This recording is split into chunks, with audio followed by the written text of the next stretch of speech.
Welcome to Modern Goddess. Here we discuss everything mastering your mindset, wellness wisdom, upgrading your relationships so that you can unleash your divine goddess essence and live your authentic best self every single day. I'm your host, Cassie Aurora.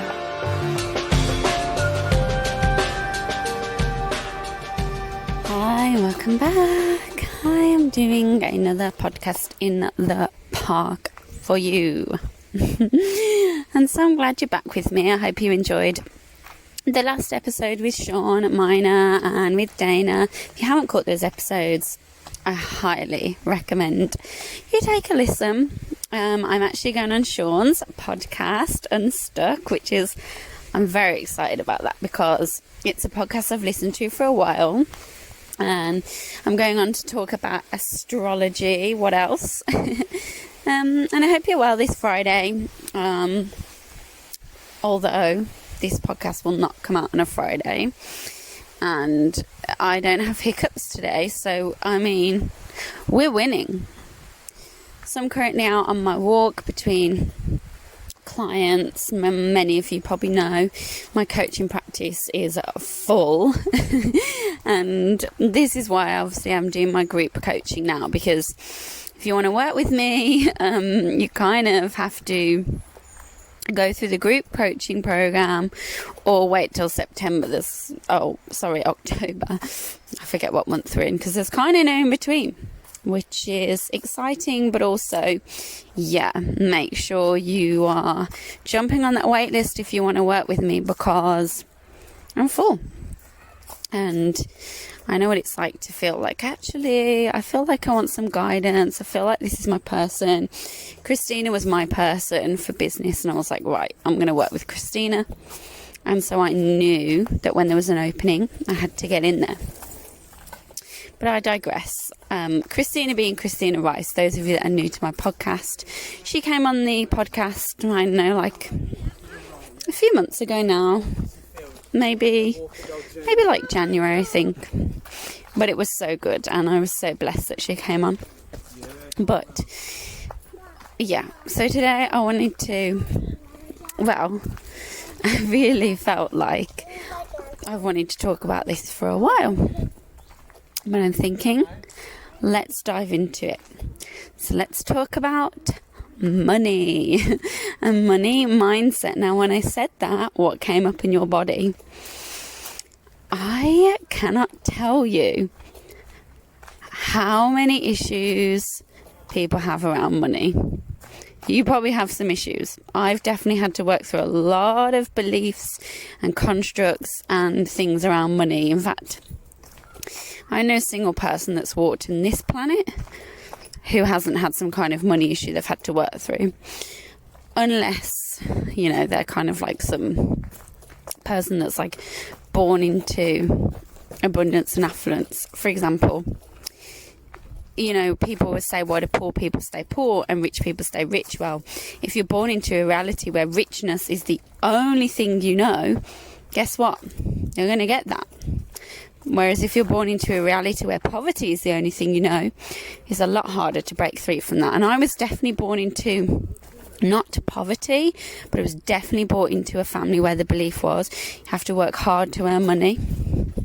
Money doesn't grow on trees. What are the beliefs? Money can't buy you happiness. That hilarious line, which I just want to say, rich people rarely ever you hear them say money can't buy you happiness, because I don't agree with that necessarily.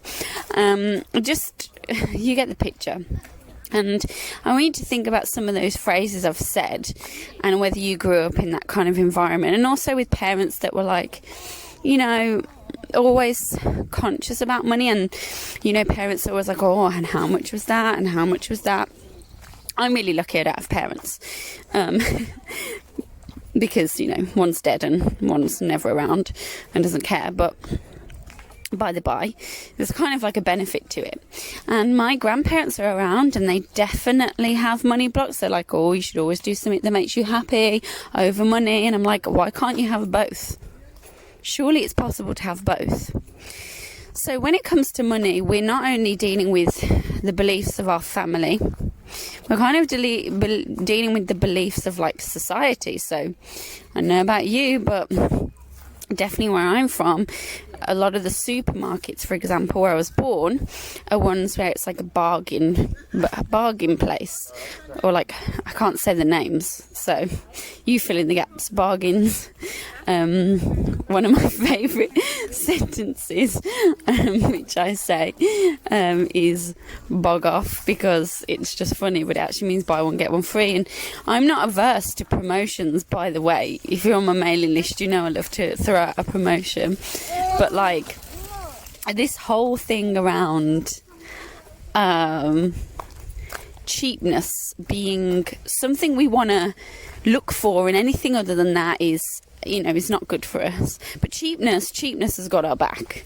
If we're saving money, that's good.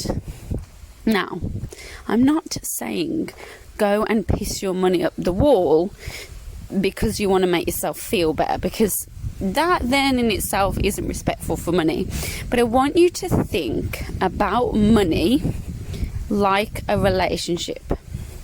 Okay, so if there's a person in your life, for example, that you've always had beef with, you've always felt hostile towards, and yet you really want to connect with them deeply and you want them in your life, what work would you have to do to bring that person closer? Well, you would have to work on the past traumas. You would have to work on your blockages to this person. You would have to work on understanding vibrationally why you can't get close to them. You would have to work on how you can actually connect with them and respect them and understand them. And this is the thing, like, a lot of us don't even understand where money comes from. We don't understand things like the Federal Reserve. We don't understand currency. We don't understand the actual workings of money.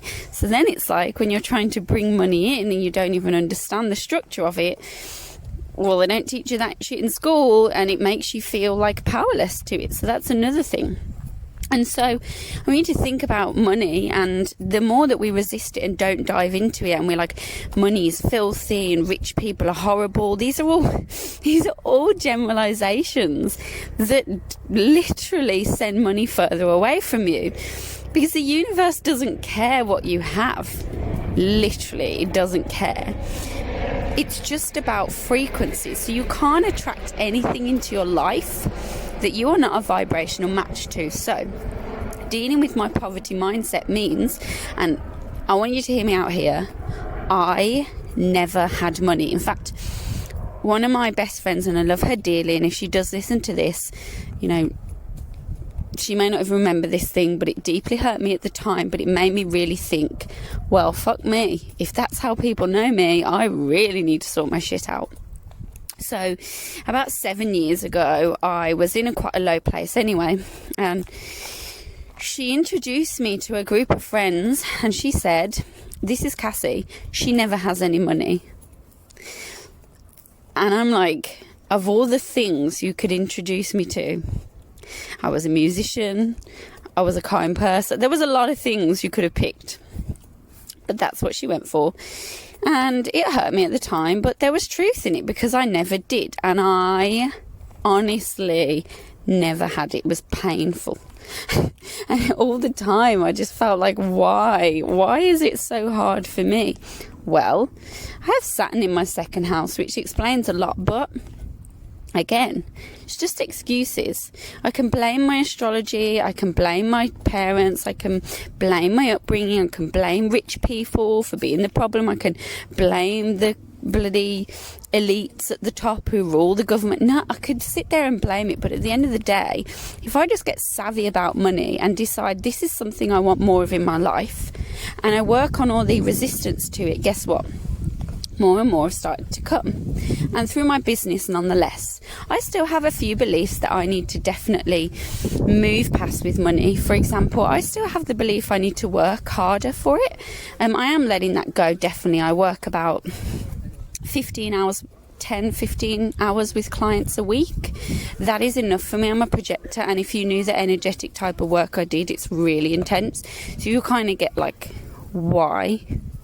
like why that's as much as I can work. And yet on that, in my first 3 months really of fully stepping into my business and saying I'm going to do this and working on my money blocks, which had been, by the way, for many years before, which was tied up a lot in my self-worth, so I had to deal with shame and stuff like that first. And this is why the integrative approaches I use with clients does change lives, and ultimately when it comes to abundance, it can really shift that.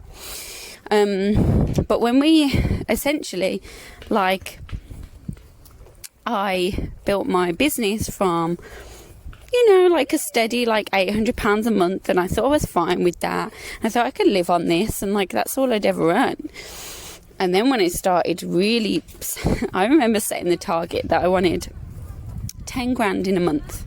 And I thought to myself, there is no way that I can achieve this. And then I just was like, I'm just going to let it go and just say, I'm going to have 10 grand in my bank by April. I don't care how it happens. I'm just going to focus on serving my clients and selling my services at what they're valued, because literally I was undercharging, if anything. And guess what? I did it. And I don't know how, but I remember looking back and thinking, all the brain rewiring, all the deep introspective work I've done has actually resulted in that 10k month. And the trick that I did, which you might want to do if you're a coach or building a business, and I'm going to come on to it if you're employed in a minute, but I did it all in dollars because I was not attached to dollars. Like, I have no relationship to dollars. I don't care about them. And so then I had respect for them, because we don't want to be like completely unattached to money. We still want to have like a level of respect for money, obviously. But yeah, I'm going to kind of go into it. But anyway, I just always do everything in dollars, and clients always say, why is everything in dollars? I'm like, well, because most of my clients are international, but also because for me, energetically, I feel different to it. Now I have no trouble with pounds, by the way, because now I've seen money come in, I'm like, it's just money. And the more of it I have, I'm just like, I'm grateful for this, but it's just money. It's just a currency. It's like rice grains in a packet of rice. I'm not attached to how many there are. Just when it's running lower, I'm like, I need to get more rice, but I know there's more rice in the world, and there's plenty of it. Look, I want to tell you, if Kim Kardashian can get money for getting her ass out, there's no reason why you can't get it for doing something actually useful on the planet. Like, no one cares how you get money. You can have it. And so what are some of the things that we need to break down to bring money in? Well, undervaluing yourself is number one. So here I go. I would never, now, no matter how desperate I was, work like my time power again. We're moving out of that paradigm. So if you've got a job where they're paying you like, I don't know, £9 an hour, that is actually slavery, in my opinion. I want you to look at yourself now and see what natural skills and gifts you have. Okay, because they have value too. But what happens is sometimes we think we don't have skills or gifts. It's actually a complete lie. We have many skills and many gifts, and I bet you have a lot of them, by the by. So think about all the natural skills and gifts you actually have. I bet you have so many. Like, you might be good at painting, you might be very caring, you might be really good at organisation, you might really like interior design, etc. These are all your skills, and I bet you most of the time you don't get to do the things you enjoy or that you're naturally gifted at in jobs, or if you do, you're underpaid for it. I don't know, but I'm just going to throw it out there because I've been there. Or it becomes you have to work so much at that thing, you get tired. So we have identified a blockage. I'm sorry, but a lot of people are so, even if they earn well, they're attached to their job and they're working like animals, and they're like, well, if I leave this job, I can't afford to do X, Y, Z. So they feel enslaved to it. Guys, this is slavery. It makes you think that, like, Without that job, you can't have your house, your security, anything. Because without that job, you're not worth getting money.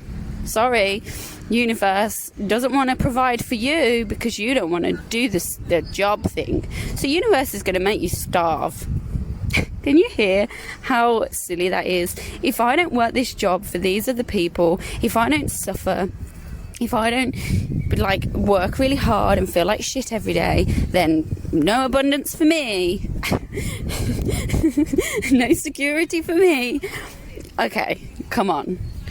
You know, without me even having to tell you, how actually stupid that is. Because God is all loving. Universe is all loving. It doesn't really care. It doesn't have laws like this. Your suffering is not equal to how much you'll gain, by the way. It's just not how things work. And I want you to hear that and be open to being challenged. And just be open to perhaps, maybe, just maybe you don't need to suffer. And the other thing that comes in with that is undervaluing yourself. It's like you really believe that your time is worth £9 an hour. Really? Because I can fucking tell you now it's not. And I can also tell you that the energy it takes from you, if it's more than £9 an hour worth of energy, no. And okay, if you earn more and you're looking at, well, I earn a good wage, but X, Y, Z, you'll always have some buts. Like, some of you will be happy in your career, and that's fine. Good for you. But I know some of you who are probably not feeling abundant and are feeling scarcity. You feel undervalued somewhere. So when you look in the mirror, what do you really think? Do you think, I don't feel good enough? Do you think, I don't feel like I'm enough for this? I don't feel like I'm enough for that? I want you to just dive into what those beliefs are around money, because I don't know, I'll bet you something that they're perhaps, similar to your beliefs around yourself and around food if you have an eating disorder. 100% restricting food. I always see when people restrict food, there's this thing around money as well. They don't like having it in their bank, or they have this way of like, I don't know, they just don't feel good about it. And I want you to feel good about money. And at the end of the day, you deserve to feel good about money. Okay, so I want you to look at when you've had money, what do you do with it? So this is like the second thing. Like, how, do you feel uncomfortable when you see the bank fill up because you're so used to having none of it? Do you feel like when it comes in, you're like, right, yes, what can I spend it on? Or do you feel like I can't spend this on anything? That's another thing. So when you're restrictive or you blow it away, there's no respect. I want you to think of it like a person again. If a person comes near you and you're like, oh, go away, I'm going to tell you to go elsewhere, you're rejecting them. And if you just like literally have this belief of holding on to them for dear life, guess what's going to happen to that person? They're probably going to be like, I'm not in for this relationship, bye. So do you see what I mean? It's just not as clear cut as we think. So there we go. That's that. The next thing I want you to think about your dialogue. A client messaged me the other day, how do people afford to do this thing? It's this much amount of money. How do people afford that? I'm like, because they perceive that that's the value of it. So the thing is, saying I can't afford that thing, it's so disempowering. I can't afford that. Of course you can. You can if you choose to. Do you value it? Do you choose to spend your money on that thing? And sometimes that comes from like, I don't perceive that I'm worthy and I don't want to put money to that because I don't believe I'm worth that investment. Fine. But ask yourself really why you can't afford it, because very rarely is it actually that you can't. Sometimes it's not. Like, I definitely haven't been, okay, so when I invested in Christine as my business coach, I had to sell my car. But I was like, I am investing this because I 100% know that I am going to get this back threefold. And boy, did I get it back threefold. Like, this is the thing. When it comes to being an entrepreneur or just any investment in yourself, it always comes back threefold if it's a conscious investment in something that's good for you. So really think about that. Don't do yourself out of, the goodness that will come of a short-term loss. Okay, because when it comes to health or anything like that, at the end of the day, if you're not willing to invest, if it comes to your business, if it comes to your own learning, if you're not willing to invest, well, you're not going to get anything back out. Think of money as a currency. That's all it is. So it's like, the question I guess I have is it that you can't afford it, or you don't value yourself enough to spend that money? Or is it that you don't want to? And that's also fine. But be careful with the dialogue. One sends out the vibration that you're in a place of disempowerment, and one says, I have the power, I'm just not choosing to put it there. Two different things, two different vibrations. So when I feel in me, I can't afford to do it, I actually say I don't want to invest that this month. Okay. The next thing, are you set up to have money? So if you don't know how to hold money, it can't come to you.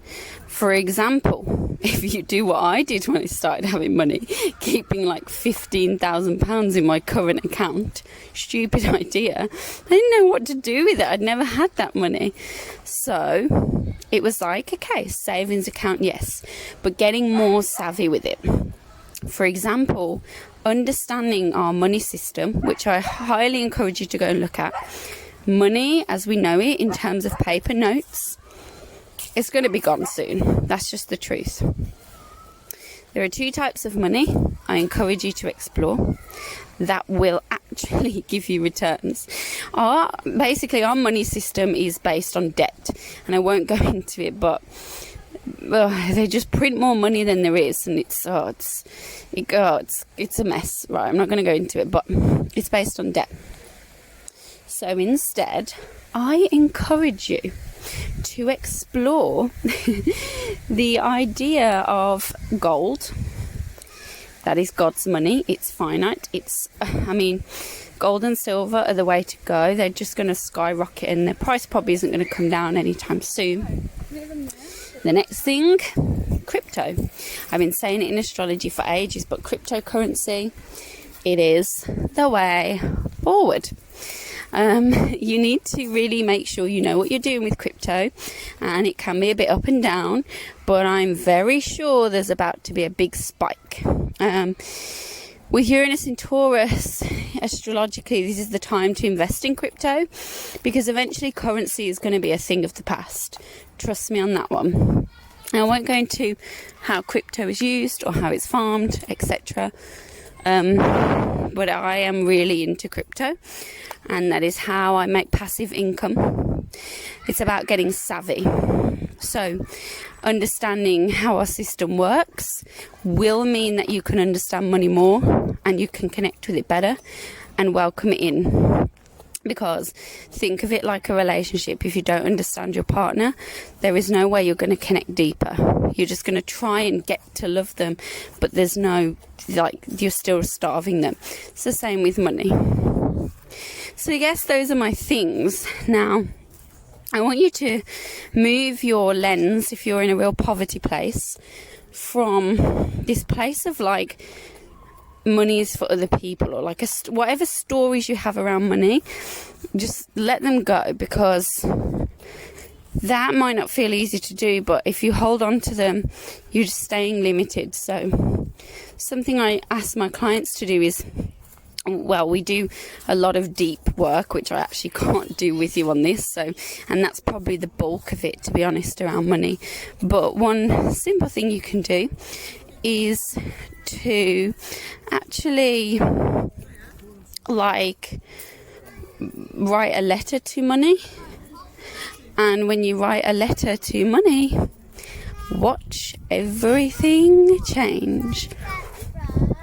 Because when you write that letter to money,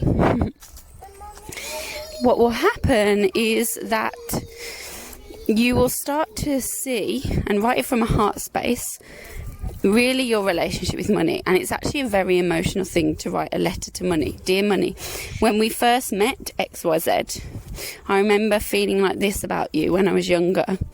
Now I still feel this way, and I don't know how. You can literally write a letter and get it all out and clear the energy. It's huge. So even though you can't do the bulk of like the body work that I would do around it, you can still do that, and that would be really, really powerful for you. So I guess I don't have much more to say on it for now, because vibrationally, if you're in a space of complete poverty, we just need to start opening the energy around money and the stories and being aware of what they are. When you're aware of the story around money, that's a big move. And then you can start to kind of deal with what fears are around it. Because those fears, I understand why you're worried, but I'm not worried for you. Those fears, those holds against money can leave you, and then you can actually end up changing the game. But you just didn't know how yet. And so again, this is why my inner child healing course is really powerful, because it dives into those limiting beliefs. And honestly, a lot of it is from when we were children, and we realize how conditioned we are. And you might be sitting there thinking, I feel okay about money, I don't want lots of it. Well, why? Because if you have lots of it, think of how many great ways you could spend it. You could set up foundations. You could employ other women who want to do different jobs, who want to get out of corporate life. If you had lots of it, you could have more time off and spend it with those you love. You see, so the thing about having more money, sorry I'm recording, is that you can actually get more time. And time means more joy, in my opinion, because you can't get more time, you can always get more money. So I would say, if you feel like, well, I've got enough, well, why not have any more? You can always have more. Just be open to having as much as you need to be a conscious participator in the expansion of humanity, and you can watch it fly in. But if you undervalue yourself, guess what? So does the universe. You attract in exactly where you're vibrating, with illness, finances, relationships, etc. And what happens is, as you elevate, and I always say this to my clients, it can be scary because you have the fear of losing where you are now and the connections you have now based on where you resonate. The connections to things and people that you have now based on where you are vibrating. And as you elevate, guess what? They'll either come with you or they won't. It's just impossible that they will stay where they are. They will evolve with you. But that can be scary, and that's why, as a spiritual person, every time you up level, it can feel quite fearful. But I encourage you to take that leap, because as you take that leap, when you evolve, everyone around you evolves. And so there's no reason for you to stay the same, not even for them. And although it feels scary that you might lose the connections based on where you are now, the truth is that you will actually gain so much more on the other side. So let me know if I can support you in any way. Let me know if you enjoyed this episode. Screenshot it. Let me know where you are when you're listening. Share it with someone who has money blockages. And please leave a rating and review if you're on iTunes, because that way more people can get their hands on this information. And so in the meantime, you know where I am. If you want to dive into money mindset, if you want to book an astrology reading, if you want to have some energy healing around your money mindset, you know where I am. So I encourage you to get in touch if you need me, and if not, have a great week.